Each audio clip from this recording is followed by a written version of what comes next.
Hello, my name is Barney, and my presentation is on the Minoans and the Mycenae. I think that's how you say it. If it's wrong, sorry, but yeah, it's on the Minoans and the Mycenaeans. So let's get into it.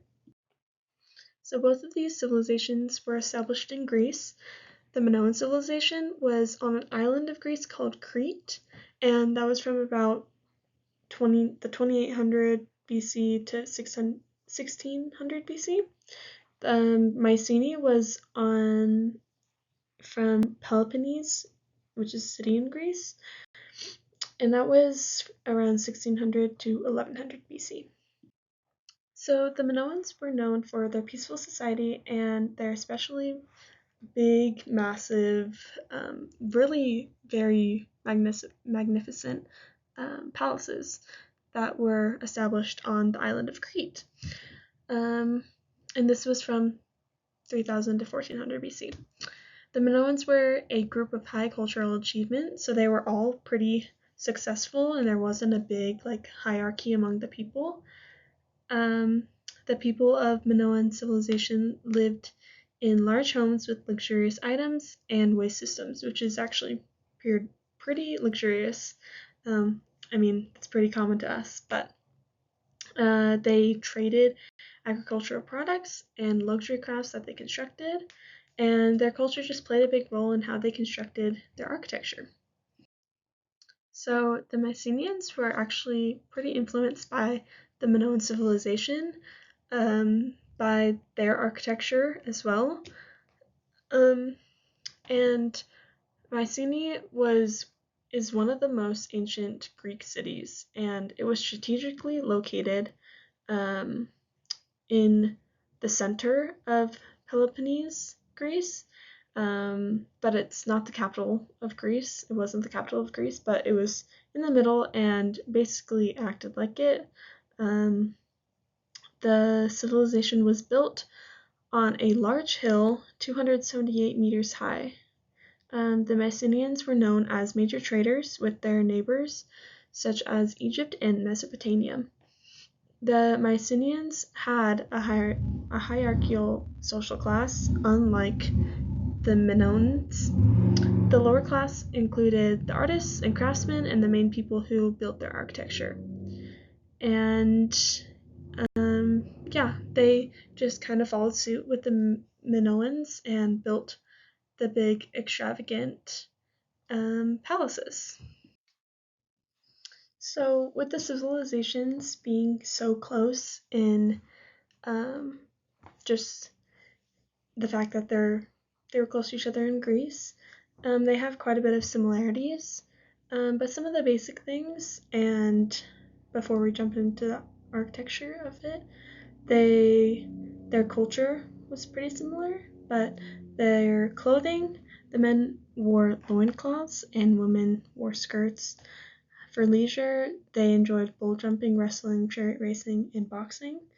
Those are all some interesting choice of leisure, but back in the day, that's what they did. And then architecture, they both used stone to build magnificent palaces. So they both did that, and mainly used stone.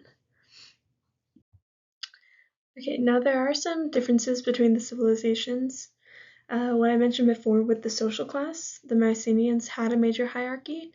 They had the rulers and the higher class, the middle class, the lower class. The lower classes were the people who, the artists, the people who built their big palaces for the higher class. The higher classes were the people who used those palaces. When the Minoans, they didn't have the social class. They were more like a society that worked together.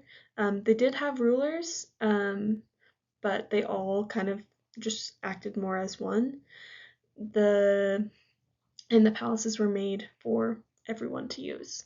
The walls, so the Minoans didn't build defensive walls while the Mycenaeans did. And the Mycenaeans, those are something that's the main thing that they're known for, is the extravagant stone walls that they had to build. The Minoans didn't because they were built on the island of Crete, so they didn't feel the need to, because if they had invaders, they would be coming by ship, by sea, so they didn't need to just build walls between like cities and people who could easily access their civilization, where with the Mycenaeans, because they were just in a city in Greece, they did that. So they built these stone walls and that.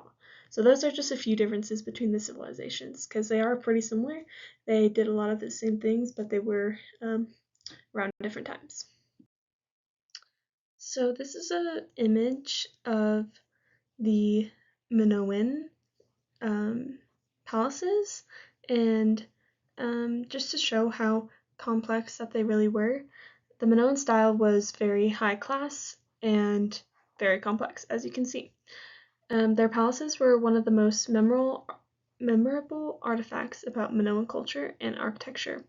They were the first culture to introduce large-scale architecture to Europe. Archaeologists in Crete found tombs, palaces, villas, towns, and roads. The palaces were placed in strategically defensive positions and built on low hills. Like I mentioned, because they didn't build those walls. So that's kind of how they did that, contradicting how they used their defensive with walls. The setup of the palace complexes are so intricate that from the outside it sort of resembles a labyrinth. You can kind of see with how the building is set up that it's just very intricate, and there's lots of different things, and I'll show more photos of how it represents that. But the Minoans built numerous palaces to create spaces for gatherings or cultural, religious, administrative, and commercial use for society. Some palaces were even used for artistic workshops and store crops. So like I mentioned, they use their palaces for everything and not just for the rulers and the high class. So this is just an image of the palace of Melia, and this represents what it most likely looked like with what they have uncovered, and it's just a very cool palace. There's lots of different parts to the building, and it just shows how intricate that they all really are. So to build, they used ceramic bricks and rough stones. This image shows the ruins and the stone that's left over from a palace. They used rough stones, and rough stones are rocks that are in their natural form and found in the earth, and they use it to build. They also use ashlar stone to build foundation walls and thresholds, and they use timber framework with rubber stone masonry, and then covered by stucco. For the ceilings, they just use wood. A main and memorable part about these palaces is that they use a lot of columns.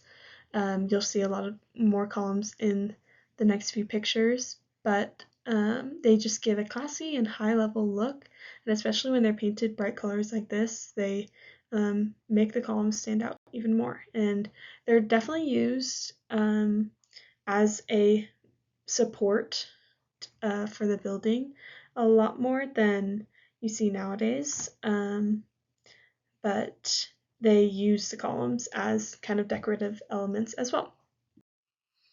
This image is the Mycenae civilization. This is an example of how their civilizations were kind of set up. You can see the walls that they built that I had mentioned earlier. They're very tall. They're like taller, or basically as tall as the buildings in some of them. Yeah, this is just a little rendition of what it may look like. You can see there's lots of palaces like the Minoans. They are just as extravagant. But yeah, just this really highlights how amazing the stone wall really was. This shows the stone that they used. They're pretty big, and but all of their walls and buildings were mostly made out of this stone like this. Now this is called the Cyclops wall because this is a sort of cyclopean stonework, and it's one kind of stonework that they used, and they say that it is because Cyclops apparently built these walls, but you can see just more of the intricacy of the walls being made. This highlights the Mycenaeans' walls again, but more of the interior walls that make their pathways throughout the city. They were really just known for the crazy stone walls and the stonework that it took to make that. But they were known for their fortress-like and militaristic sort of style in their walls and their palaces and just all the buildings that they made, and so you can kind of see that sort of style that they make. So both the Minoans and the Mycenaeans, they have these large rectangular rooms called megarons, and this is one example of what it may look like, but it was just a large room that stood in the center of an ancient Greek building that usually had an opening, and this usually became the ruler's throne room in the Mycenaeans' case. But yeah, these were a big part of their architecture and designs. So both the Minoan and Mycenaean civilizations don't have a clear reason of why they ended, but just somehow they sort of did. But there are many theories that have been brought up because of the excavations that have been done to dig up these civilizations. It is assumed that it must have been a natural disaster because in both of the civilizations that was a pretty normal occurrence. So that was happening a lot, which is one reason why they used stone, and because it was so durable. But the theories about the Mycenaeans was it was probably a volcanic eruption. The Minoans lived on an island, so they assumed that it was probably any natural disaster. It could be an earthquake, or it could be tidal waves, or it could also be a volcanic eruption.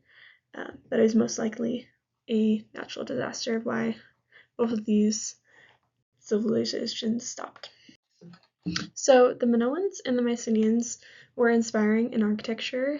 They were very progressive and started new inspirations over there in Europe during this time, but it's still inspiring today to see the amazing palaces that they created with the resources that they had, and comparing it to like what we see today.